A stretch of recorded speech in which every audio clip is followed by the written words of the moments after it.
요한복음 10장 1절에서 21절까지 먼저 전체 요약 내용을 살펴보겠습니다.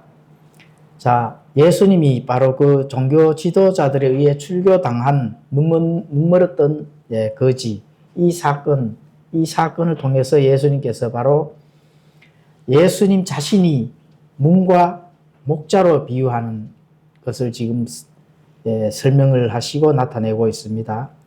그래서 정말 진실로 영적 인도자가 누구인지 이런 부분들을 요한복음 10장 1절에서 21절까지 선포합니다.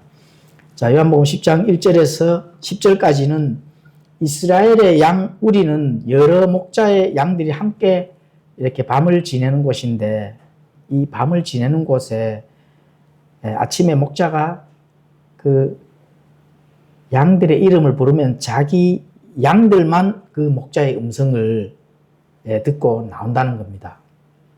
그래서 양우리라고 하는 것은 우리가 비유인데 전체적으로는 이제 유대교 또 이스라엘 민족들이다, 이렇게 우리가 볼 수가 있습니다. 그 우리 안에 갇혀져 있는 양들, 이런 양들을 예수님께서 이름을 부르면은 이 양들이 예수님의 이름을 알아본다는 겁니다.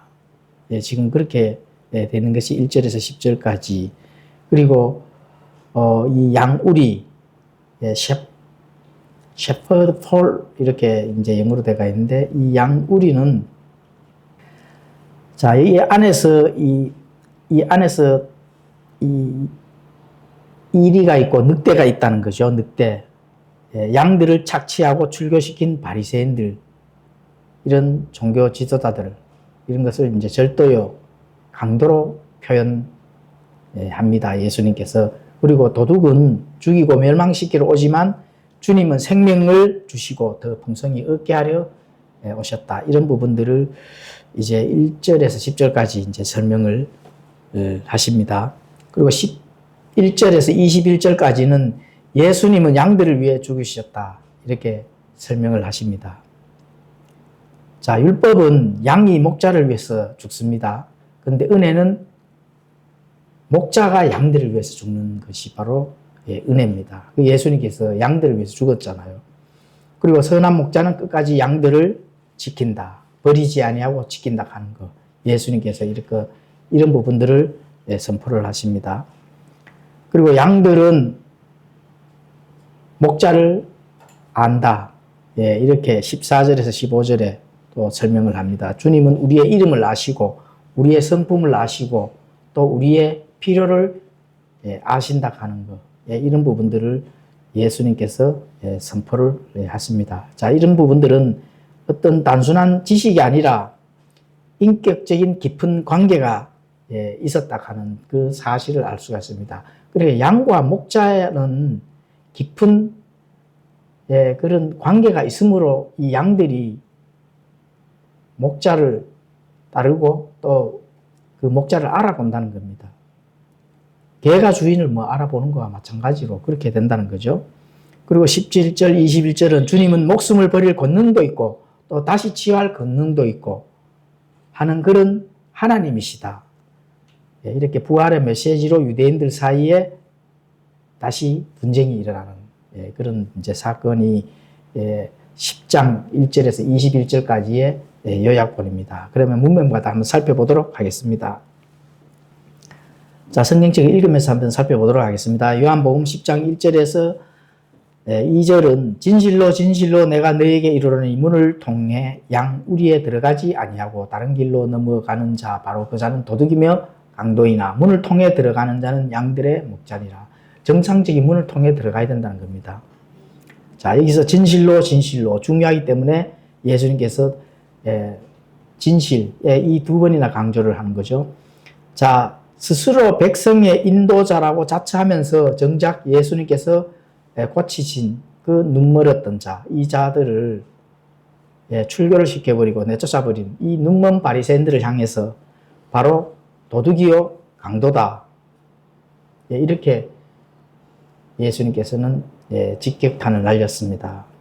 바로 이런 자들은 양우리에 들어가지 아니하고 다른 길로 넘어간 자다. 정상적인 문으로 들어가는 자가 아니라는 거죠. 양우리 안으로 문을 통해 들어오지 않고 불법적으로 넘어온 그런 바리새인들, 종교 지도자들을 가지고 도둑이요 강도다. 이렇게 예수님께서는 바로 직격탄을 날립니다. 자, 바리새인들은 하나님이 정하신 그런 긍휼과 진리의 법이 아닌 자신들의 잣대로 양들을 판단하고 정지하며, 그리고 또 정상적인 문이 아니라 담을 넘어서 주인 노릇을 한 자들, 이런 자들은 예수님께서 가만 안 놔두겠죠, 당연히. 이런 자들은 바로 도둑이요 강도다. 몰래 들어와 양들의 영혼을 속이고 또 진리를 가로채는 자들, 자신들의 잣대로 이것이 진리야, 이것을 지켜야 돼 하는 그런 자들을 가지고 한 얘기죠. 자, 이것은 영적 권위를 남용하여 성도들에게 종교적 멍에를 씌우고 삶을 피폐하게 만드는 자들, 오늘날이나 그때나 똑같습니다, 사실은. 자, 눈멀었던 거지를 무자비하게 내쫓는 바리새인들이 바로 강도요 도둑이다. 우리가 이런 부분들을 알 수가 있습니다. 자, 10장 3절을 읽도록 하겠습니다. 문지기는 그에게 문을 열어주고 양들은 그의 음성을 듣나니 그가 자기 양들을 이름으로 불러 그것들을 밖으로 인도하느니라. 문지기는 그에게 문을 열어주고, 자, 고대 유대 사회에서는 처음에는 목자가 밤낮으로 직접 양을 지켰습니다. 그런데 점차 이렇게 부유한 소유자들이 문을 달았다는 겁니다. 문을. 도키퍼. 이걸 달고, 문을 지키는 자를 고용하여 양우리를 이제 맡긴 거죠. 그 문을 지키는 자가 따로 있었다는 겁니다. 그래서 목자가 양우리에 들어간다 하면은 이 문지기가 열어주는 거거든요. 열어준다면은 바로 정당한 자격과 신뢰를 갖췄기 때문에 문을 열어준다는 거거든요. 그렇게 문지기는 그에게 문을 열어주고 양들은 그의 음성을 듣는다 하는 말이 이제 이 말입니다. 정당한 자격을 갖춘 자가 문지기는 문을 열어줬다. 이렇게 이제 볼 수가 있는 거죠. 자, 그래서 양들은 그의 음성을 듣나니 그가 자기 양들의 이름을 불러 그것들을 밖으로 인도하느니라. 자, 유대 목자들은 양 하나하나에다가 이름을 붙여줬습니다. 그리고 이름을 지어주고 또 양들은 그 이름을 듣고 반응을 하는 겁니다. 그러니까 양과 목자의 그 관계가 돈독하였다, 이렇게 볼 수가 있는 거거든요. 우리 주님이 목자장이시잖아요. 그렇죠? 우리 주님은 성도 여러분들의 이름을 다 알고 계신다 하는 거. 그래서 또 각자의 시련과 필요를 정확히 아시는 분이다. 왜냐하면 인격적인 관계가 성립이 돼 있다면은 아신다는 겁니다. 그게 중요한 거거든요. 목자가 양들 하나하나에 이름을 붙여줄 정도라 하면은 그 양이 비록 양이라 하는 이 동물이지만은 동물도 그 각각 성질이 다 다르거든요. 그래서 그걸 다 알고 계신다는 거거든. 그거와 마찬가지로 목자장이신 예수님께서 우리의 필요, 시련 이런 걸 정확히 아신다. 그래서 예수님께서 우리를 정확하게 알려고 하면은 인격적인 관계가 바로 필요하다는 겁니다. 자, 양들을 푸른 초장으로 인도하는 그 목자, 푸른 초장으로 양들을 인도하는 거거든요. 오늘날은 목사도 되고 사역자들이 되겠죠. 이런 설교자에게서 얻는 그런 영적 진리, 양식, 또 성경 교리와 일치하는 그 영적 태도와 성품을 발견하고 그를 바로 인정하는 겁니다. 그러니까 양들이 목자를 인정을 한다는 거예요. 양들이 목자를 알아본다 하는 게 거기에서 이제 나오는 거거든요. 그러니까 서로 인격적인 관계. 양과 목자는 서로를 내면적인 것을 알아본다는 겁니다. 오늘날 신실한 성도와 신실한 목자와 사역자들은 서로 내면적, 영적 뿌리 부분은 알고 있다는 거거든요. 꼭 대화를 나누어서 확인을 안 해도 저분은 나와 일치하는 그런 성품, 교리, 또 영적인 것, 내면적인 것, 이런 것들을 서로가 알아볼 수가 있다는 겁니다. 뭔가 문서로 서로 주고받고 안 하고 대화를 깊게 해서 이제야 알겠습니다 하는 것이 아니더라도 영적으로 안다는 겁니다. 이게 인격적인 보이지 않는 관계라는 거죠. 그래서 목자와 양들은 바로 그런 관계다. 성도들이 목자의 음성을 듣는 것은 단순히 설교자의 화술 때문에 그런 것이 아닙니다. 그 안에 흐르는 하나님의 말씀의 순수함 때문에, 그 말씀 때문에 그 목자의 음성을 들을 수가 있는 겁니다. 오늘날도 마찬가지잖아요. 저 목사님은 참 바른 복음, 바른 교리, 양들 하나하나에 바르게 성장하고자 하는 그 마음을 양들이 읽을 수가 있다는 거예요. 바른 목자라면은. 그렇죠. 설교자가 화술을 잘해서, 말을 잘해서 그 사람에게 뭔가 인격적인 관계가 성립이 된다면은, 목사를 추종하는 자가 있을 수가 있습니다. 그런 것을 조심해야 되는 겁니다. 하나님의 말씀과 참된 복음이 바른 건지 이걸 양이 판단을 해야 된다. 이런 거죠. 자, 목자는 성도들을 그저 군중으로 보지 않고 개개인의 인격적인 친밀함으로 이끌어내는 것을 양들도 알고 목자는 당연히 그렇게 해야 되고, 이 관계를 지금 예수님께서 설명을 하고 있는 겁니다. 목자와 양의 관계. 그리고 밖으로 인도하느니라. 밖으로 인도하는 거거든요. 양우리에서만 갇혀 놓는 것이 아니라 밖으로 인도합니다. 밖으로 인도한다. 자, 시편 23편을 한번 읽어보시면 아주 아름다운 말씀이죠. 시편 23편. 자, 시편 23편을 한번 읽도록 하겠습니다. 정말 아름다운 말씀이니까. 다 찾으셨죠? 시작. 주는 나의 목자시니 내게 부족함이 없으리로다. 그분께서 나를 푸른 초장에 누이시며 잔잔한 물가로 인도하시고 내 혼을 회복시키시며 자신의 이름을 위해 의의 행로들로 나를 인도하시는도다. 참으로 내가 사망의 그늘진 골짜기를 다닐지라도 해악을 두려워하지 아니하리니 주께서 나와 함께 계시며 주의 막대기와 주의 지팡이가 나를 위로하시나이다. 주께서 내 원수의 눈앞에서 내 앞에 상을 차리시고 기름을 내 머리에 부으시니 내 잔이 넘치나이다. 내 평생의 선하심과 긍휼이 정녕 나를 따르니 내가 주의 집에 영원히 거하리로다. 아멘. 좋으시죠? 아멘. 자, 이 밖으로 인도한다 가는 거는, 밖으로 양들을 인도한다 가는 거는 우리 안에 가다 놓지 아니하고 밖으로 인도한다. 푸른 초장으로 인도한다. 우리가 방금 시편 23편을 읽었습니다. 자, 이거는 왜 밖으로 인도할 것인가를 알아야 되겠죠. 우리 안에 갇혀 있으면 성장하지를 못한다 가는 거. 성장시키고 좋은 곳으로 이렇게 성장시키기 위해서 인도하는 겁니다. 자, 우리 안에 머물러만 있다면 안전하죠. 그런데 성장하지는 못한다.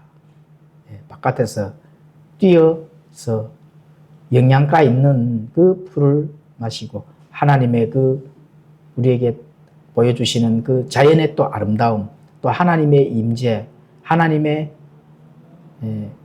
무궁무진한 그 창조의 질서, 이런 것들을 우리가 직접 눈으로 보고 겪는다면은 그 하나님의 그 아름다움에 대한 그 부분들, 영적으로 성장할 수가 있는 겁니다.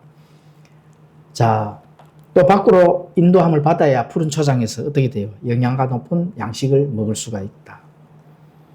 그래서 각자의 고난, 영적 전투, 외로운 투쟁, 의의 길은 주님께서 우리를 굶기시려고 하는 것이 아니라 더욱 좋은 양식을 먹이시려고 하는 목자장이신 예수님의 그 계획이다. 그래서 바깥으로 나와서 우리가 신앙의 여정에 오늘날도 적용을 해보면은 고난이 있습니다. 사실은 푸른 초장만 있는 게 아니겠죠. 푸른 초장에 있는 거는 이거는 시적인 표현이고, 그렇죠. 영적 전투, 외로운 투쟁, 의의 길, 이런 것들이 바깥에서는 발생하기 마련입니다. 그거는 예수님께서 우리를 굶기시려고 그러시는 것이 아니라 더 좋은 양식을 먹고 성장시키기 위해서 그렇게 인도를 하신다. 바깥으로 인도를 해서 예수님께서 성장시킴으로 인해서 또 예수님과 같은 그런 장성한 분량으로 성장시키기 위해서 그렇게 하신다. 자, 요한복음 10장 4절에서 5절을 또 읽도록 하겠습니다. 그가 자기 양들을 내놓은 뒤에 그것들 앞에 가면 양들이 그의 음성을 알므로 그를 따라오되 낯선 자들의 음성은 알지 못하므로 낯선 자를 따르려 하지 아니하고 도리어 그에게 도망하리라. 참된 목자는 뒤에서 머뭇거리지 아니하고 양들을 먼저 보내는 게 아닙니다. 그렇죠? 앞서가면서 양들을 이제 보호를 하는 거죠. 실제로 이 길이 안 좋은 길인지 좋은 길인지 두들기고 또 통행이 가능한지 안전한지 확인하기 위해서 앞서 이제 나가는 겁니다. 그리고 우리의 혼을 위해 회개 보고를 받아야 될 분이 예수님이시다. 그렇기 때문에 위험으로부터 방어도 해주시고 또 결코 우리를 떠나지 아니하시는 그 예수님. 그렇게 하셔야 나중에 회개 보고 받을 때도 우리가 서로 인격적인 그 관계에서 나타날 수가 있다는 겁니다. 그러한 인격적인 관계, 이런 관계 때문에 양들은 목자의 음성에 익숙해질 수밖에 없습니다. 그래서 익숙하다면은 낯선 자의 명령을 결코 듣지 않는다, 양들은. 그렇죠? 하나님의 참된 백성은 바리새인들처럼 교만하고 자기 중심적인 거짓 선생들을 따르지 아니한다. 그래 분별을 한다는 거거든요. 참된 목자인지 거짓 선생인지 이런 것들은 분별할 수 있어야 되는데 양들은 분별한다. 이렇게 이제 볼 수가 있습니다. 양심이 살아있고 주님의 목소리에 귀를 잘 기울인 성도들은 바른 하나님의 말씀을 분별하고 그 위치에 서기를 사실은 원합니다. 양심이 살아있고 주님 목소리에 귀를 잘 기울인 자들은 위치가 다르다는 겁니다. 사실은 위치가. 내가 어느 위치에 서 있는지 옳고 그름을 분별할 수 있기 때문에 옳은 것에서 서 있기를 원한다. 자, 들판에는 온갖 독서들 또 풀이 있을 수도 있습니다. 그리고 울타리가 없이 푸른 초장에는 펼쳐져 있습니다. 그래서 양들이 독서의 풀을 먹지 못하도록 목자는 날카롭게 소리를 내는 거죠. 가지마, 거기는 먹지마, 이렇게. 그렇죠? 그렇게 합니다. 그래 되면 양들은 그 소리에 귀를 기울이고 그것이 머리에 항상 남아있기 때문에 그 목자의 음성은 항상 듣고 있다는 겁니다. 그리고 분별을 할 수가 있다. 그리고 목자는 양들을 지키기 위해 항상 무장을 합니다. 언제 어느 때 늑대나 이리때가 올지 모르기 때문에 또 자신의 그 목자 자신도 공격을 하기 때문에 항상 무장을 해서 긴장을 하고 있죠. 그게 바로 우리 주님은 단순히 우리를 그냥 인도만 하는 그런 가이드 역할을 하는 것이 아닙니다. 그럼 어떤 역할을 할까요? 우리를 대신해서 지옥과 형벌과 사탄의 공격을 몸으로 직접 막아내신 대속의 목자장이시다. 몸으로 직접 막았다는 겁니다. 우리가 위험에 처해져 있기 때문에 그 위험에 처해 있는 것을 막고 자신이 위험 속으로 들어가서 우리를 대신해서 그 위험을 막아냈다. 이런 것들을 예수님께서 지금 전달하고 계십니다. 자, 10장 6절에서 7절도 함께 살펴보도록 하겠습니다. 예수님께서 이 비유를 그들에게 말씀하셨으나 그들은 그분께서 자기들에게 말씀하신 것들이 무엇인지 깨닫지 못하였으므로 그때에 예수님께서 다시 그들에게 이르시되 진실로 진실로 내가 너에게 이르노니 나는 양들의 문이니라. 양들의 문이라는 겁니다. 양들의 문. 자, 영적 소경이죠. 바리새인들은 또 종교 지도자들. 예수님의 양과 목자의 비유를 계속 설명을 하는데 사실은 어떻게 돼요? 깨닫지를 못하고 있습니다. 예수님께서 다시 내가 양들의 문이다. 그 많은 바리새인들, 종교 지도자들, 유대인들 그 무리에서 내가 양들의 문이라는 겁니다. 종교 지도자들은 깨닫지를 못하는 거죠. 자, 이 문은 염소나 개나 돼지를 위한 문이 아니라는 겁니다. 그럼 무슨 문이에요? 양들의 문이라는 겁니다. 양들의 문. 양들의 문이기 때문에 양은 음성을 듣고 반드시 이 문을 통과할 것이다. 이렇게 되는 거죠. 이것은 우리가 주님을 붙드신 것이 아니라 주님의 손과 아버지의 손이 우리를 붙들고 계신다는 말씀입니다. 내가 양들의 문이라 하는 것은. 예, 그렇죠. 내가 주님을 붙들고 있는 게 아니거든요. 예수님이 우리를 붙들고 있다 하는 것. 예, 많은 사람들이 착각을 하는 거죠. 내가 예수님을 붙들고 있다. 내 능력으로. 예, 그게 이제 종교인입니다.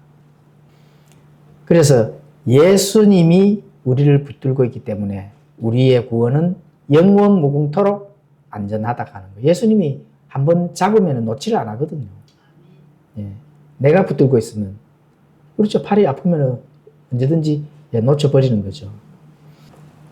10장 8절도 한번 살펴보겠습니다. 나보다 먼저 온 모든 자들은 도둑이요 강도이나 양들이 그들의 말을 듣지 아니하였느니라. 나보다 먼저 온 자들, 이거 하나님이 보내지 않았다는 얘기거든요. 예, 스스로 온 자들, 그러니까 정상적인 문을 통과하지 아니한 자들, 이런 자들은 예수님보다 먼저 온 자들입니다. 요즘에도 그런 자들 많죠. 내가 그리스도다 하는 자들이 너무 많잖아요. 자, 이들은 양 떼는 굶기면서 자기 배만 채우고 하나님의 상속 유업을 지배하려 했던 이런 자들, 이런 자들 너무 많습니다. 근데 그 겉으로는 나타나지 않기 때문에 사람들이 분별을 못하는 거죠. 그 정도는 분별을 할 줄 알아야 손해를 안 봅니다. 하나님 앞에 갔을 때도 풍성한 그 수확을 거둘 수가 있다는 거죠. 그런데 그렇게 되지 아니하다면은 본인은 이 땅에서 풍성하게 잘 한 줄로만 알다가 하나님 앞에 갔을 때는 쫄쫄 굶는 그런 일이 생긴다는 겁니다. 자, 그런 상속유업을 지배하려 했던 자들을 잘 분별해야 된다. 자, 에스겔서 34장 2절에서 3절은 이렇게 말씀합니다. 사람의 아들아, 이스라엘의 목자들을 대적하여 대언하며 그들에게 이르기를 주 하나님께서 목자들에게 이같이 말씀하시느니라. 자기만 먹이를 먹는 이스라엘의 목자들에게 화가 있을지어다. 목자들이 마땅히 양떼를 먹여야 하지 아니하겠느냐. 너희가 살찐 것을 먹고 양털로 옷을 만들어 입으며 먹이를 먹은 양을 죽이되 양떼를 먹이지 아니하는도다. 자신들만 먹는다는 거예요. 그럼 양들은 모르니까 많이 먹는지 적게 먹는지 어떻게 알겠어요? 그렇죠? 그래서 정말로 자기들만 배를 채우는 자들이 이 성경에 나오는 이 대목을 좀 읽고 이 문맥을 읽고 깨달아야 되는 자들이 너무 많죠. 자, 유다의 바리새인들 또 오늘날의 종교적 위선자들, 이런 자들을 여기에 이제 속한 자들입니다. 자기만 배를 채우는 양들은 헐벗어 쭉 죽어가고 있는데 자기 배만 채우는 종교적 위선자들이 너무 많다. 자, 양의 옷을 입은 일이 때죠. 바로 하나님의 영광을 가로채고 성도들의 주머니를 가로채며 혼들을 파멸로 이끈 실제적인 도덕과 강도다. 엄청나게 예수님께서 지금 뭐 이런 게 지금 전달하고 있는 겁니다. 한마디로 도덕이요 강도나 양들이 그들의 말을 듣지 아니하여야 되는데 오늘날은 듣고 있다는 게 문제가 됩니다. 사실은. 자, 양들이 그들의 말을 듣지 아니하였느니라. 하나님이 분리된 참된 양들은 사꾼의 말을 듣지 않습니다. 맞죠? 근데 오늘날 성도는 어떻게 돼요? 그렇지 않다는 게 이제 문제가 되죠. 목사의 입술만 쳐다보고 성경이 어떻게 가르치는지 사실을 확인하지 않는다. 그 사람의 소리에만 반응한다는 겁니다. 사람의 소리에만 반응하면 안 돼요. 성경이 뭐라 하는지 거기에 반응을 해야 되거든요. 자, 10장 9절 살펴보겠습니다. 내가 문이니 누구든지 나를 통해 들어가면 구원을 받고 또 들어가고 나오며 꼴을 얻으리라. 그렇죠? 예수 그리스도를 통한 구원, 사망과 저주에서 구원을 받습니다. 예수 그리스도를 통한 구원이죠. 혼을 위한 푸른 초장은 바로 믿음의 말씀과 선한 교리, 또 참된 음료, 참된 양식, 이런 것들은 들어가도 얻고 나와도 얻는다는 겁니다. 하나님의 말씀, 진리, 참된 그 복음의 위치에 서 있다면은 하나님께서 들어가도 꼴을 얻고 나와도 꼴을 얻는 하나님께 주시는 거죠. 그래서 언제라도 참된 양식은 얻을 수가 있는 겁니다. 자, 10장 10절도 한번 살펴보도록 하겠습니다. 도둑이 오는 것은 다만 도둑질하고 죽이고 멸망시키려 함이지만 내가 온 것은 양들이 생명을 얻게 하고 생명을 더욱 풍성히 얻게 하려 함이라. 자, 도둑이 오는 것은 뭐 당연한 거죠. 남의 소유를 침해하고 창탈하기 위해서 도둑이 오는 거죠. 자, 결국 도둑은 성도들이 자기 소유물처럼 자기 소유물이면 성도들이 소유물입니다. 그리고 그 위에 군림을 하게 되는 거죠. 그렇죠? 또 바리새인들의 긴 기도 이런 것들로 또 그런 위선으로 과부들의 집을 삼킨 것이 바로 증거이다. 그렇죠? 이 과부들의 집을 삼킨다. 이거 얼마나 중요했으면 복음서 세 곳에 지금 등장합니다.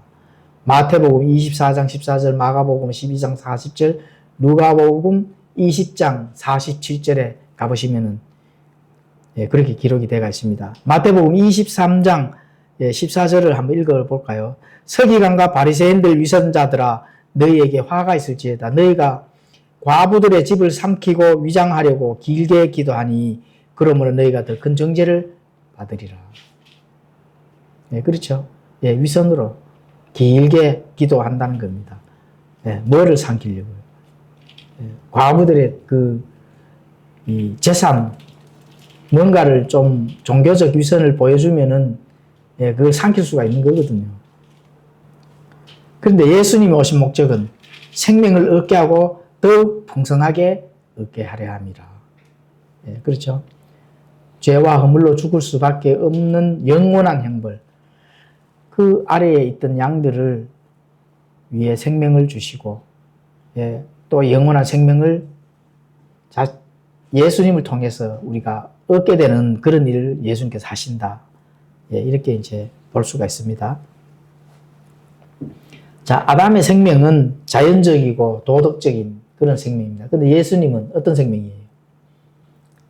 영원한 생명, 더욱 풍성한 생명.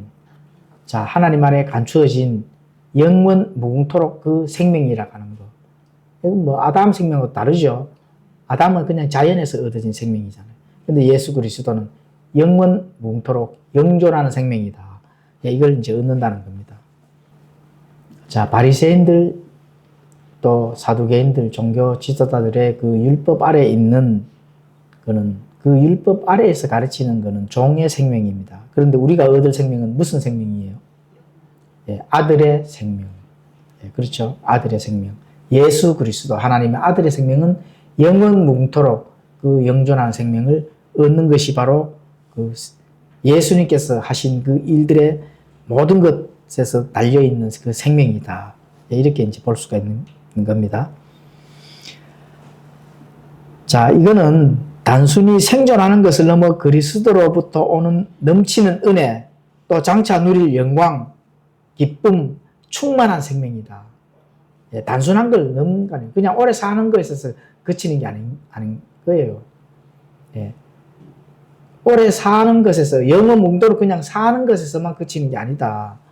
영광, 또 충만한, 예, 이런 것들이 다 포함되어 있는 질적인 생명이라는 겁니다. 예, 그렇죠? 자, 10장 11절에서 또 12절도 살펴보도록 하겠습니다.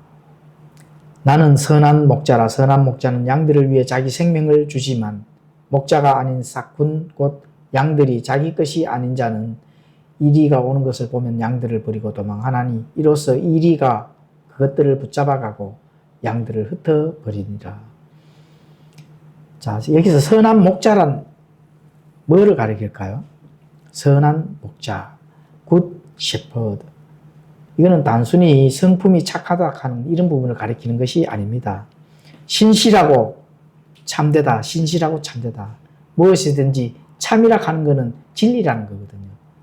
예, 그 안에 거짓이 분명히 없고 참된 것만 있다면은 바로 그 진리로 정의할 수가 있습니다. 그래서 양들을 구원하기 위해 필요한 모든 일을 기꺼이 수행하는 그 책임감, 선함, 이것이 본질로 들어가 있는, 그럼 예수 그리스도죠, 당연히. 그렇죠.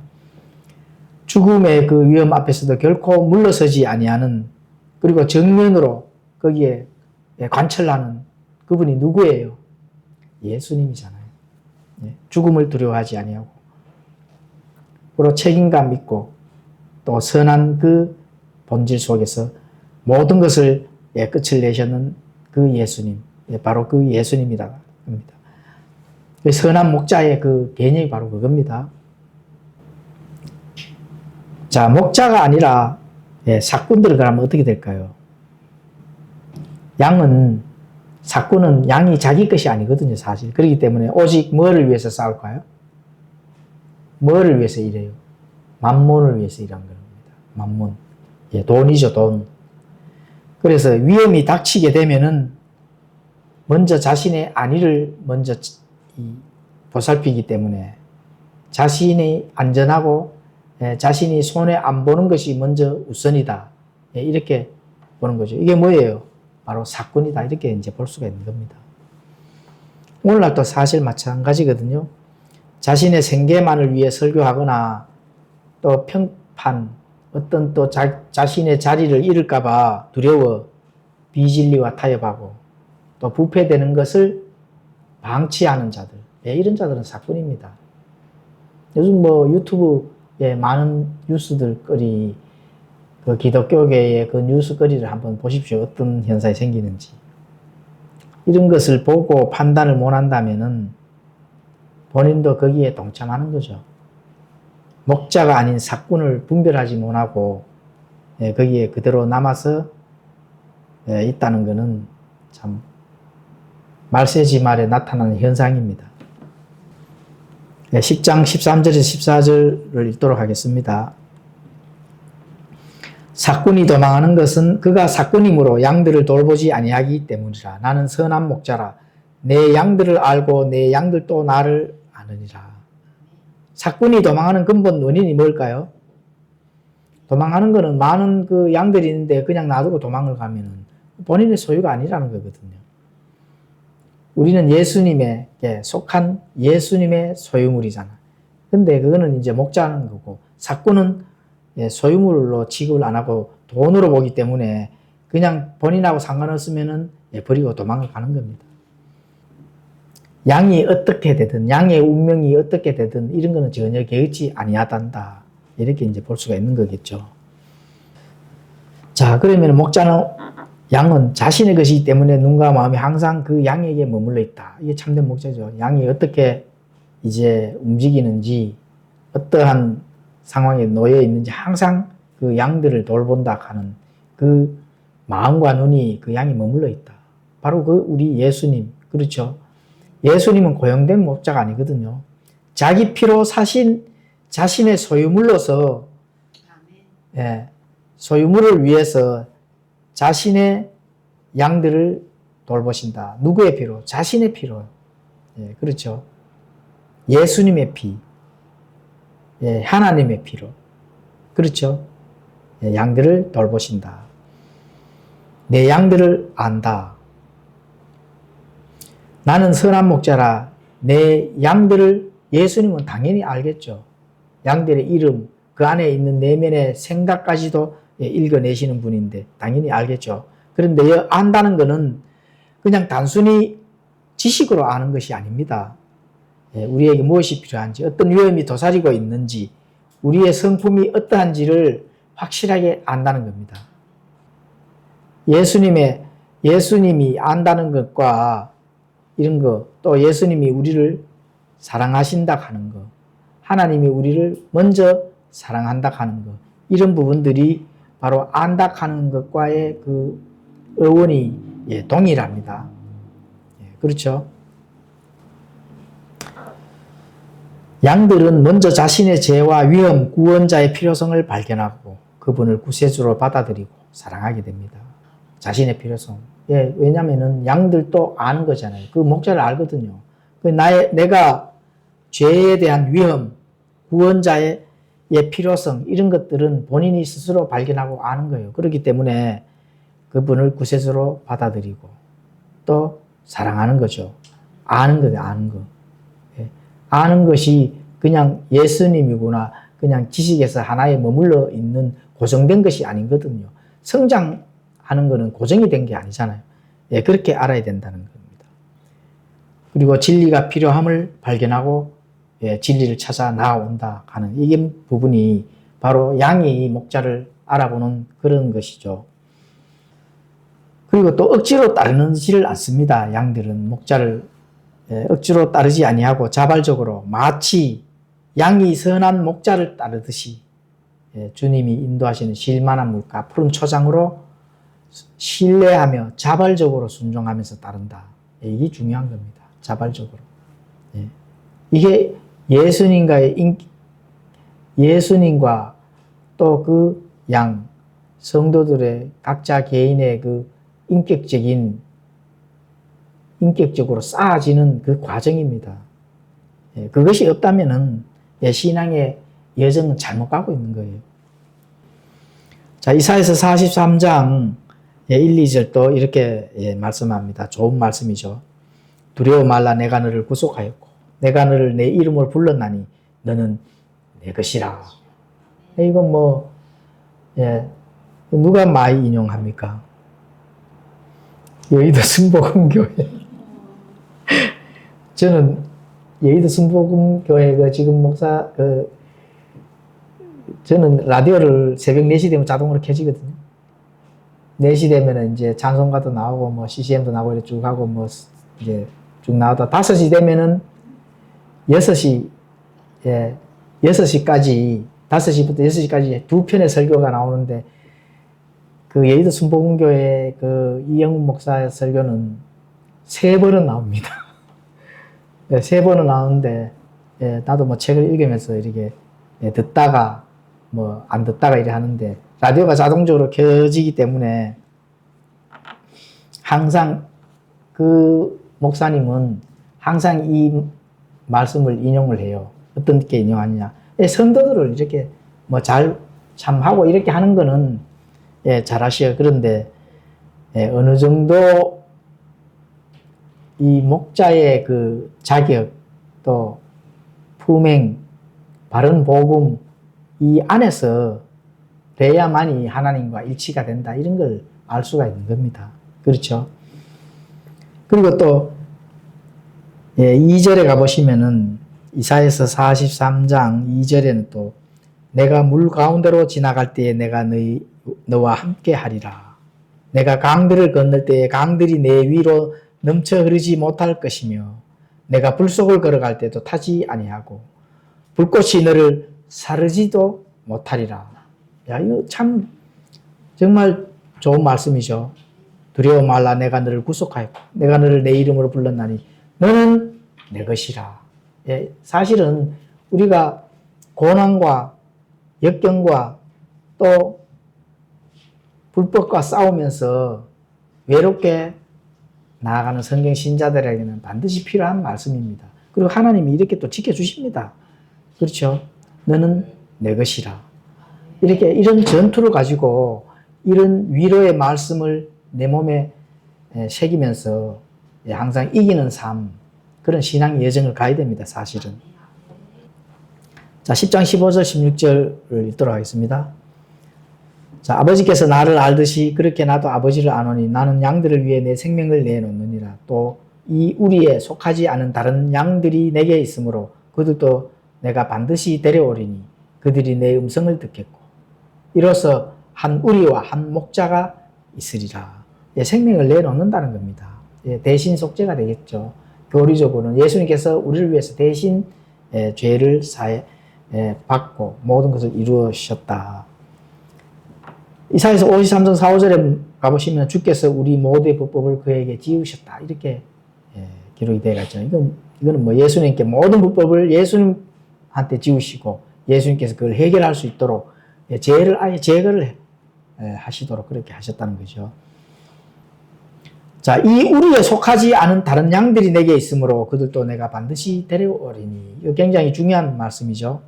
자, 유대인과 이방인의 담을 바로 허무시는 그 말씀입니다. 하나의 새로운 몸을 만드신다는 거죠. 이게 누구예요? 이방인을 통해서 예수님께서 교회라는 그 몸, 그렇죠? 자신의 신부, 교회, 이걸 만드는 거예요. 이 우리에 속하지 않는다. 유대인 무리에 속하지 않는 이방인들을 통해서 한 몸을 만드신다는 겁니다. 근데 그게 이제 반드시 데려온다는 거죠. 반드시. I must bring. 그렇죠? 내가 반드시 데려오겠다. 이제 교회는 반드시 필요한 거죠. 예수님의 신부니까.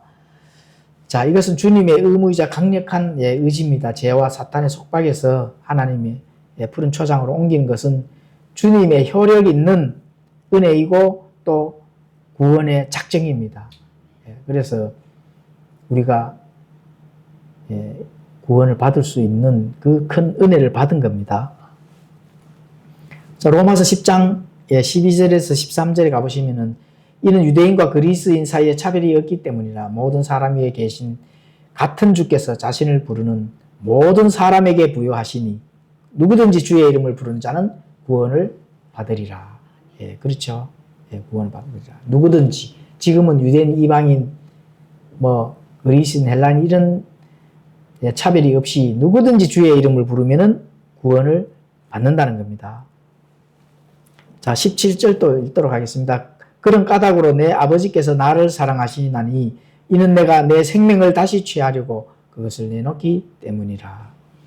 인간의 구원이 하나님께서 매우 소중한 일이 되겠습니다. 그런데 예수님께서 부활하시고 우리를 중보하시는 사역을 계속 하고 계신다 하는 거. 지금 이 말씀을 하고 계십니다. 내 아버지께서 나를 사랑하시나니 이는 내가 내 생명을 다시 취하려고 그것을 내놓기 때문이라. 그렇죠. 죄값을 치르는 구속의 지불은 십자가에서 it is finished 끝냈습니다. 그런데 이제 부활하신 그 예수님께서 또 우리 안에 거하시는 성령님과 함께 기록된 말씀을 통해서 우리를 성장하게 하신다. 계속 예수님께서 사역을 하고 계신다 하는 거거든요. 지금도 중보하고 계시니까 그것을 통해서 우리가 매일매일 영적 양식을 먹고 성장을 하는 겁니다.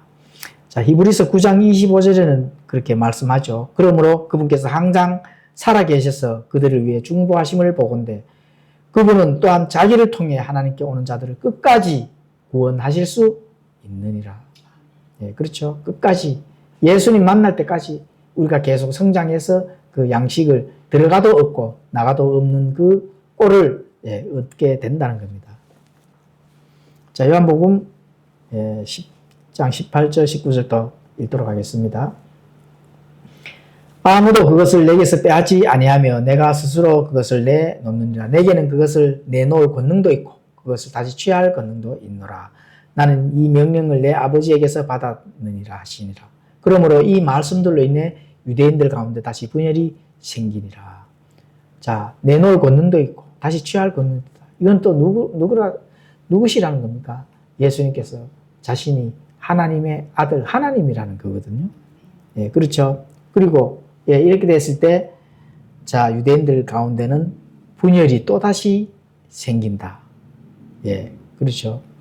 자, 그래서 유대인들 선동, 빌라도 명령, 로마 군병들 이런 자들이 조롱을 하고 예수님을 못 박았지만은 그 수치와 멸시를 당한 것처럼 보였죠. 그런데 그 생명이 예수님께서 생명이 그들에게 빼앗겼는 것처럼 외부에서는 그렇게 보였다는 겁니다.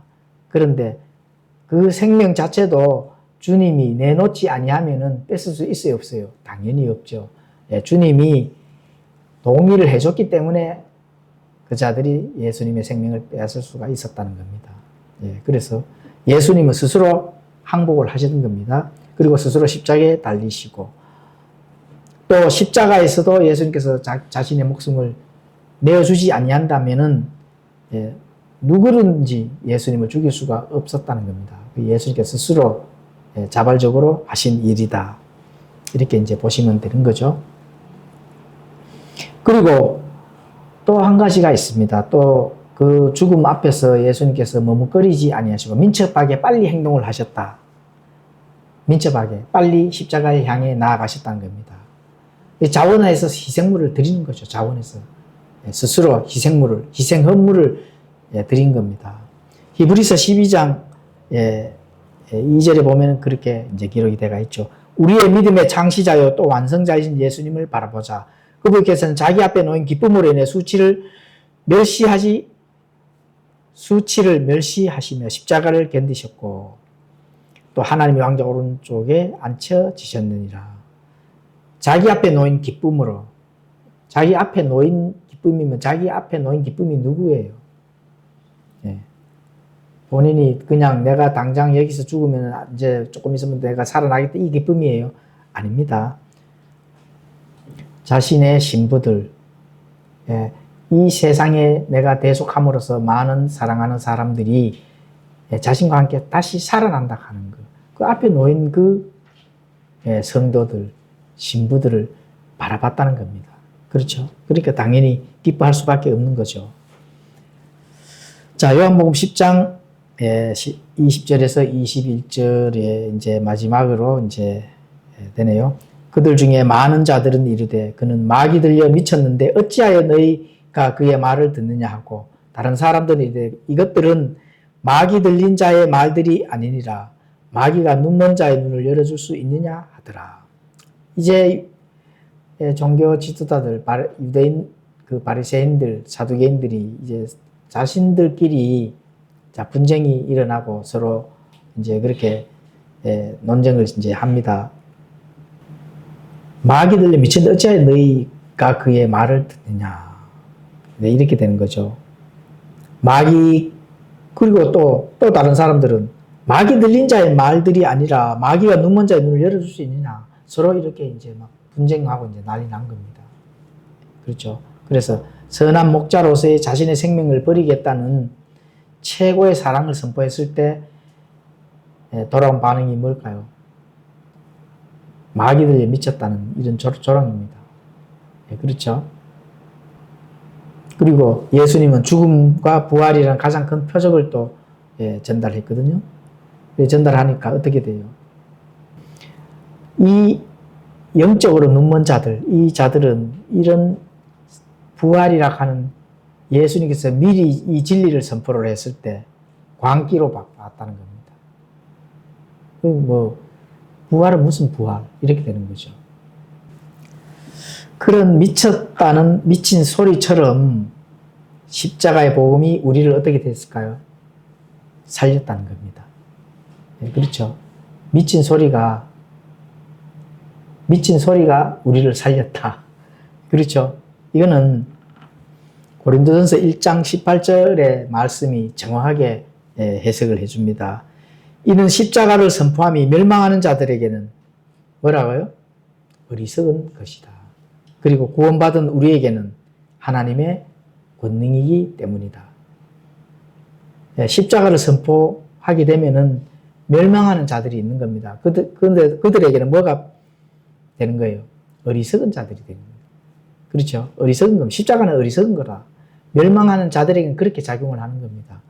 근데 구원받은 우리에게는 하나님의 권능이고 능력이고 그렇죠. 예, 그게 우리를 살렸다는 겁니다. 하나님의 능력과 권능이 우리를 살렸다. 바로 그 십자가의 권능이 우리를 살렸고 멸망하는 자들에게는 어리석은 것이다. 예, 그렇죠. 논쟁의 대상이 되고 우리는 하나님의 권능이 되고 가는 양 길이 이제 다른 거죠. 그런데 다르면은 종착지도 분명히 다르다 가는 거. 예. 최종 종착지가 하나님과 함께 푸른 초장이 되어야 되지. 최종 종착지가 불이 훨훨 타는 그 오징어 구이의 그 장소가 되면 안 되겠죠. 그래서 우리는 예수님의 그 권능, 지금 이런 10장 1절에서 21절까지 예수님께서 내가 양들의 문이다 하는 그 부분들을 우리가 살펴봤는데요. 예수님의 그 말씀 안에 들어있는 영적인 부분들을 잘 깨닫고 살폈으니까 그것으로 우리가 더욱더 성장하는 시간이 됐으면 좋겠습니다. 기도하고 마치겠습니다.